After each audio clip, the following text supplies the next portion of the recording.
ఉద్యమాలను ముందుకు తీసుకువెళ్లిన గుస్సాడి కనకరాజు పుట్టిన గ్రామం మార్లవాయి కావటం గర్వంగా ఉందన్నారు మంత్రి సీతక్క.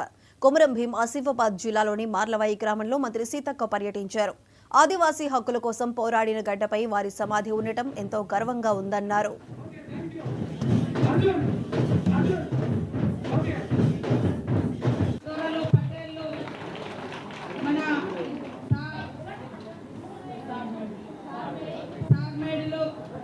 మరి అందరికీ కూడా మీ అందరికీ ఎస్ఐలు సీఎల్ అందరికీ నమస్కారం.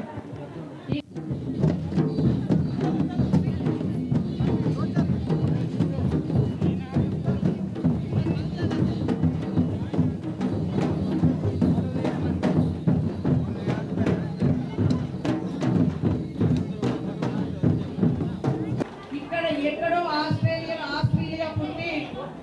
ఆస్ట్రియాలో పుట్టి మరి లండన్లో చదువు కోసం వెళ్ళినటువంటి హెమండాక్ గారు ఈ దేశానికి వచ్చి తన భార్యతోటి యుక్త వయసులో 25 సంవత్సరాల వయసులో భార్య భర్తలు 1940 ఆ ప్రాంతంలోనే ఇక్కడ మార్లవాయికి వచ్చి ఈ యొక్క గ్రామాన్ని తమ నివాసంగా ఏర్పాటు చేసుకొని మన యొక్క హక్కుల కోసం మన యొక్క అభివృద్ధి కోసం పాటుపడ్డటువంటి హెమండాక్ గారు, అదే విధంగా వారి భార్య ఎలిజబెత్ గారు, వారి యొక్క స్మృతులు ఇక్కడ ఉన్నాయి.